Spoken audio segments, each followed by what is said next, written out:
Let's get right into it. Number 10. Your brain's alarm bell. Ever felt that sudden gut-wrenching lurch when you almost trip, or when a car swerves too close? That, my friend, is your amygdala throwing a 5-alarm fire drill in your skull. This almond-shaped cluster of neurons, buried deep within your temporal lobe, is basically your brain's overzealous security guard. It doesn't care about nuance, it just screams danger at the first whiff of trouble. Think of it as the ultimate helicopter parent, constantly scanning for threats, real or imagined. It's why you jump at a loud noise, even if it's just a dropped spoon. Your amygdala doesn't wait for context. It's already deployed the fight or flight response before your conscious brain has even registered what's happening. It's a primal lightning-fast reaction designed to keep your ancestors from becoming saber-toothed tiger snacks, and it's still working overtime in your perfectly safe, modern life. This ancient alarm system is so efficient, it often triggers before you even know why you're scared, leaving you with that delightful cocktail of sweaty palms, a racing heart, and a sudden urge to either punch something or run screaming into the night. Basically, your brain is a drama queen, and the amygdala is its lead actress. Number 9. The fear contagion. Imagine you're chilling in a crowded room, minding your own business, when suddenly someone screams. What happens next? Chances are, you're not calmly assessing the situation. Your heart rate spikes, your muscles tense, and you're scanning for danger like your life depends on it, because in a very real sense, your brain just decided it does. This isn't just empathy, it's a full-blown fear contagion, and it's surprisingly potent. Our brains are wired to pick up on the fear cues of others, a survival mechanism that allowed our ancestors to quickly identify threats in their environment. If one caveman saw a lion and freaked out, it was probably a good idea for everyone else to freak out too, no questions asked. This social transmission of fear is why panic spreads like wildfire in a crowd, or why watching a horror movie with a jumpy friend makes it 10 times scarier. Your mirror neurons are basically saying, "Oh, they're terrified? I should probably be terrified too." It's like your nervous system has a Wi-Fi connection to everyone else's, downloading their anxiety directly into your own.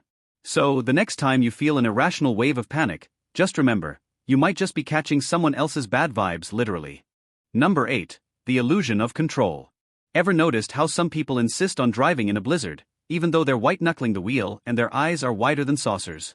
Or maybe you're the type who meticulously checks every single lock on your door 3 times before bed, despite living in a gated community with a guard dog named Cuddles. This, my friends, is the beautiful, terrifying dance of the illusion of control. When we feel powerless, our brains, in their infinite wisdom, decide to invent control where there is none. It's a coping mechanism, a psychological safety blanket woven from delusion and wishful thinking. We overestimate our ability to influence random events because the alternative, admitting we're just tiny, insignificant specks in a chaotic universe, is frankly a bit of a buzzkill. Your brain would rather you believe you can personally prevent a plane crash by keeping your seatbelt extra tight than face the cold, hard truth that you're just along for the ride. It's why superstitions thrive, why we knock on wood, or wear our lucky socks during a big game. It's not about logic, it's about tricking your own mind into thinking you've got a handle on the terrifying randomness of existence. So go ahead, cross your fingers, knock on wood, and maybe even wear that lucky hat. Your brain needs its little lies to keep the existential dread at bay. Number 7. The existential dread of the unknown. Alright, let's get a little philosophical, shall we? You know that creeping, unsettling feeling you get when you ponder the vastness of space, the inevitability of death, or the sheer pointlessness of folding laundry. That's not just a bad mood, that's your brain grappling with the existential dread of the unknown. Unlike a specific fear, like spiders or public speaking, this isn't about a tangible threat. This is about the terrifying, boundless abyss of not knowing. Your brain, bless its little cotton socks, is a pattern-seeking, meaning-making machine. It craves order, predictability, and a nice, neat narrative. When faced with concepts that defy easy categorization, like the infinite void or the ultimate cessation of consciousness, it short-circuits. It's like trying to run a 4K video on a potato. The system just can't handle the processing power required, and it defaults to a low-grade, pervasive anxiety. This isn't the jump-scare fear of a monster, it's the slow, chilling realization that the monster might just be the universe itself, and it doesn't care about your feelings. It's the fear that there's no grand plan, no cosmic blueprint, just a whole lot of nothingness waiting to swallow everything you hold dear. So, next time you're staring blankly at the ceiling at 3 a.m., contemplating your mortality, just remember, your brain is just having a little existential crisis, and it's totally normal. Or is it? Dun. Number 6. The misdirection of anxiety. Ever found yourself meticulously cleaning your house at 2 a.m., scrubbing grout with the intensity of a surgeon, all while a vague, unsettling feeling gnaws at your insides? Or perhaps you're suddenly obsessed with organizing your spice rack by alphabetical order, even though you haven't cooked a meal from scratch since 2019. This, my friends, is the misdirection of anxiety. Your brain, in its infinite, albeit sometimes misguided wisdom, is trying to cope with an amorphous, undefined fear by latching onto something concrete, something it can control. Anxiety, unlike fear, often lacks a clear object.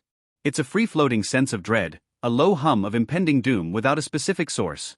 And your brain absolutely hates that ambiguity. So, it invents a target. It takes that generalized unease and projects it onto something manageable, something you can actually do something about. Suddenly, the existential dread about your career choices transforms into an urgent need to color-code your sock drawer. It's a brilliant, if slightly neurotic, defense mechanism.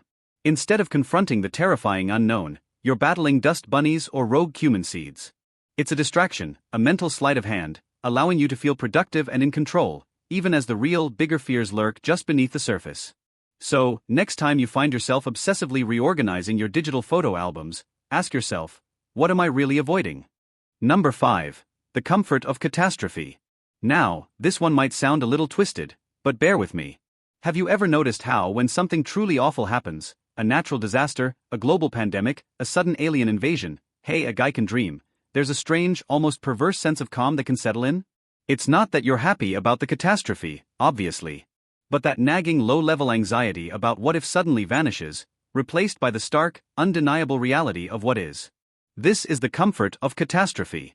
Your brain, which has been working overtime conjuring up every conceivable worst-case scenario, suddenly has a concrete problem to solve. The abstract fear of the unknown is replaced by a very real, very present threat, and surprisingly, that can be a relief. All those hypothetical anxieties about losing your job, or forgetting to turn off the stove, or accidentally sending a meme to your boss, get shoved aside. Your primal survival instincts kick in, and your focus narrows to the immediate task, finding shelter, securing resources, or figuring out how to communicate with the aforementioned aliens. It's the ultimate mental decluttering. All the petty worries evaporate, leaving only the raw, urgent need to survive. It's a bizarre paradox. Sometimes, the actual disaster is less terrifying than the anticipation of it. Your brain, it turns out, prefers a clear enemy, even if that enemy is a giant asteroid hurtling towards Earth. At least you know what you're dealing with, right? Number 4. The sweet release of dopamine. Ever wondered why people voluntarily strap themselves into roller coasters designed to simulate imminent death, or watch horror movies through their fingers, or even, dare I say, enjoy the thrill of a near miss on the highway? It's not because you're a secret masochist, probably. It's because your brain, in its infinite wisdom, has decided that a little bit of fear is actually fun. When you experience a controlled scare, one where your rational brain knows you're ultimately safe, your body still floods with adrenaline and cortisol, prepping you for fight or flight. But here's the kicker. Once the perceived threat is over, your brain releases a delicious cocktail of dopamine and endorphins. This is your body's reward system kicking in, a biological pat on the back for surviving something mildly terrifying. It's the same chemical rush you get from exercise, or eating chocolate, or achieving a goal.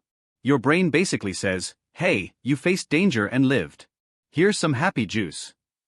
This is why we seek out thrilling experiences.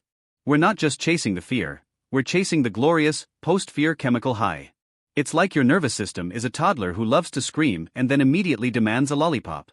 So, the next time you're white-knuckling it through a haunted house, just remember, you're not just being scared, you're actively pursuing a neurochemical reward. You're a fear junkie, and your brain is your dealer. Number 3. The echo chamber of trauma. Imagine you're walking down a perfectly normal street, minding your own business, when suddenly you hear a specific song. And just like that, you're transported back to that one awkward middle school dance, or that terrible breakup, or that time you accidentally set off the fire alarm during a job interview. Your heart races, your palms sweat, and you feel a familiar knot of dread. This, my friends, is the echo chamber of trauma. Your brain, in its valiant effort to protect you, has created a super-efficient shortcut. It's taken a past traumatic or highly stressful event and linked it to seemingly innocuous triggers, a sound, a smell, a phrase, a particular shade of beige. These triggers act like little tripwires, instantly activating your fear response, even if the original threat is long gone. Your amygdala, that overzealous security guard we talked about earlier, doesn't care that the middle school dance is decades in the past, it just sees the trigger and screams danger. Repeat offender. It's a survival mechanism gone slightly awry, like a smoke detector that goes off every time you toast bread. Your brain is essentially saying, better safe than sorry. Let's re-experience that terror, just in case. It's a constant, subtle reminder that your past fears are always lurking, ready to hijack your present. So, the next time an old song sends you spiraling into an existential crisis about your fashion choices in 2003, blame your brain's overprotective, slightly paranoid filing system. It's just trying to keep you safe, one embarrassing memory at a time. Number 2. The rationalization of risk. Ever met someone who meticulously researches the safest car models, only to then text and drive? Or perhaps you're the type who freaks out about flying but thinks nothing of a daily commute through rush hour traffic, statistically far more dangerous. Welcome to the wonderful world of the rationalization of risk, where your brain plays fast and loose with statistics and logic, all in the name of feeling secure. We are incredibly adept at downplaying risks we choose to take or those that feel familiar, while wildly exaggerating risks that are outside our control or are sensationalized by media. Your brain has a built-in bias towards optimism, often convincing you that bad things happen to other people, not to you. It's why we buy lottery tickets despite astronomical odds, or why we ignore health warnings until it's almost too late. The perceived control we have over certain activities, like driving, makes us feel safer, even if our actions, like texting, actively increase the danger. Conversely, the lack of control in situations like flying can trigger intense anxiety, even though commercial air travel is statistically one of the safest modes of transportation. Your brain isn't interested in objective truth, it's interested in maintaining your sense of well-being, even if it has to bend reality a little. It's a masterful illusionist, making the terrifying seem mundane and the mundane seem terrifying, all to keep your fragile psyche intact. So, the next time you're scoffing at someone's fear of sharks while simultaneously jaywalking across a 6-lane highway, just remember, your brain is probably just doing some mental gymnastics to keep you from spiraling into a constant state of panic. It's a defense mechanism, not a logical argument. Number 1. The evolutionary hangover. Finally, let's talk about the granddaddy of all fears, the one that underpins so many of our irrational anxieties, the evolutionary hangover. Your brain, for all its sophisticated processing power, is still largely running on ancient software designed for a world that no longer exists. We're talking about a brain that evolved to survive on the savannah, where every rustle in the grass could be a predator, every strange face a potential threat, and every dark cave a guaranteed death trap. Fast forward a few 100,000 years, and you're now living in a climate control department, ordering food with your thumb, and your biggest threat is probably a passive-aggressive email from your boss. Yet, your primal fear circuits are still firing on all cylinders. That innate fear of snakes or spiders. Evolutionary hangover. That discomfort in large, open spaces, agoraphobia, or confined ones, claustrophobia? Probably a remnant of needing to quickly assess threats in varied environments. That deep-seated anxiety about social rejection? Back in the day, being ostracized from the tribe meant certain death. Your brain hasn't quite gotten the memo that society has evolved past the point of immediate physical peril for every minor transgression. It's like trying to run a super-advanced VR game on a Commodore 64. The hardware just isn't built for the current environment. So, while you might be logically aware that the shadow in your room is just a coat rack, your ancient brain is still screaming bear. It's a constant battle between your rational, modern self and your primal, paranoid ancestor. And guess who usually wins in a split-second decision? Yeah, the caveman. Your fears aren't always about you, they're often just echoes from a very, very dangerous past. Your brain is basically a time capsule of terror, and you're living with its contents. That's all for today. I'll be making similar videos in the future. Subscribe to see them.